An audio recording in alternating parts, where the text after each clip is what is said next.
Good morning. It is Thursday, July 12th. We got some pretty good price action going on this morning.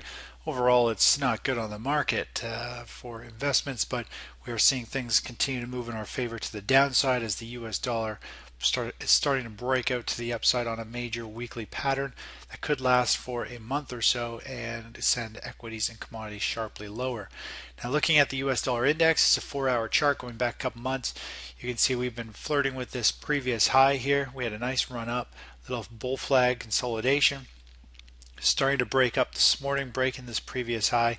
And of course, that has triggered some pretty good selling in the equities and commodities market this morning. Jumping to the weekly chart, you can get a real good picture of what is unfolding here. You can see we're the halfway range. We had a nice bull flag starting to break out of that. We've broken this little pivot high right here. You can see we're just trading above it right now. And if this continues to play, very similar to what we saw back in these other levels here, once it breaks out of this level, it should continue to extend fairly quickly. US dollar will become very overbought, and then it'll likely pull back very sharply. I'm sure the Fed will step in eventually and really crush the US dollar again, but overall it's got upward momentum. It's well on its way to the 86, 87, 88 level, which is going to put some pressure on stocks and commodities and what we're somewhat positioned for right now. Taking a look at the commodity charts this morning, here is the 4-hour chart of crude oil. You can see it started to pull back with that US dollar moving up. Just zooming out a little bit, you can see we had it come down into a couple of key pivot and support zones, which pivot levels were these red support trend lines. We had long-term weekly chart support in the blue, which eventually came down touched. Crude oil is holding up fairly nicely. It has had a nice impulse wave to the upside. It's been consolidating. We'll see if crude oil ends up getting some selling pressure today with the US dollar starting to break out.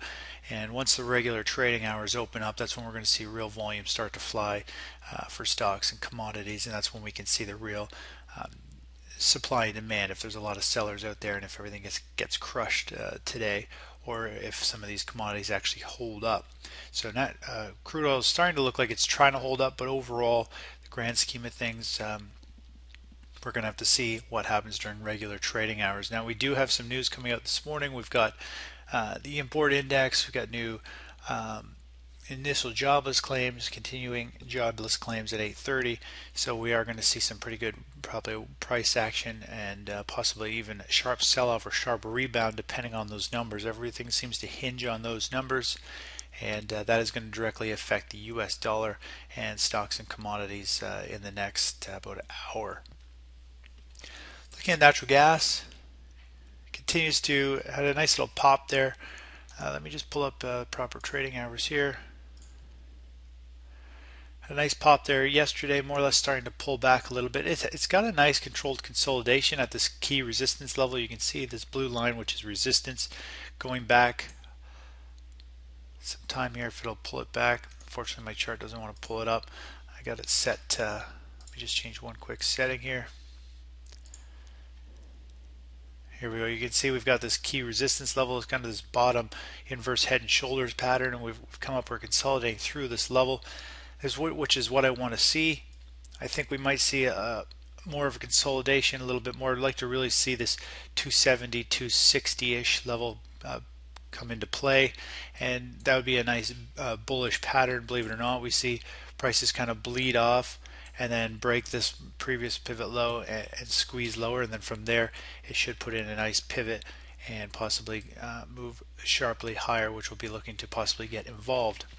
Natural gas kind of moves fairly separate to the overall market, so it'll be an independent trade, not so much hinged around the US dollar index. Looking at precious metals, here is the 4-hour chart of gold. You can see we've started to come down. We've broken the previous low from about a week ago or a couple days ago, and we're coming down into these next lows. Overall, gold, I pointed out, we're starting to get a little bit oversold. 1, 2, 3, 4, 5. We get a squeeze down to test these lows. We're likely going to get some type of bounce. Even though the market looks like wants to break down, US dollar wants to rally, I think we will see some money move into gold, the safe haven. So I do think it'll probably find some support somewhere down along this area. after this nice five-wave correction here. I think a bounce is likely. I don't think it'll be huge, but I think gold will actually hold up somewhat. Silver, I think, will get taken out to the woodshed and probably get chopped off. Some pretty serious price action and percentage gains. I think we'll see some silver pull back a little bit more, but overall, I kind of like gold. I'm starting to like gold. If we just, the only thing is if we zoom out here in the big picture, you can see we're still forming a major bearish pattern, and that is, we've got to move down, consolidation, move down, consolidation, and we're starting to move down. We've got a pretty key support zone through here, which if it breaks, then we are going to see gold move sharply lower to probably around the 1440, which is a huge move to the downside. Overall, it's trading at support right now. Nice five-wave correction.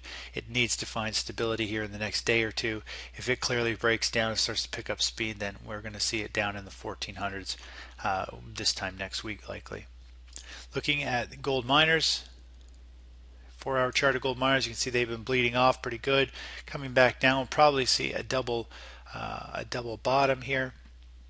Really, they're starting to pick up speed. This type of price action here is usually a sign of oversold.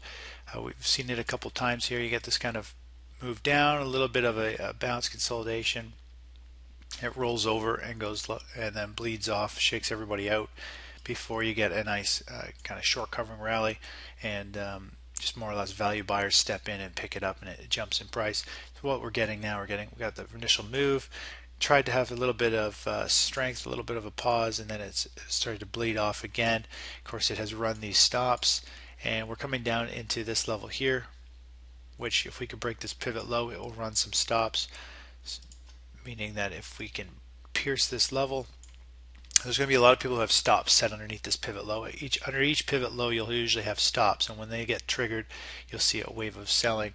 And usually it'll get pierced, so we'd see the price kind of pierce it down, run the stops, and then we'd probably see some type of bounce back up to around the 44 level. So that's kind of what is likely, I would think, to happen in a little bit. I don't think it's all that tradable right now. I think we really want to see how much traction this breakout in the US dollar has today, and how stocks and commodities are going to react to it before we do anything, because we could see stocks and commodities across the board really just start heading south. Everything is somewhat oversold, but in a downtrend, things will stay oversold for a long time. You don't want to try and pick a bottom. You want to try and play a bounce once the trend is confirmed.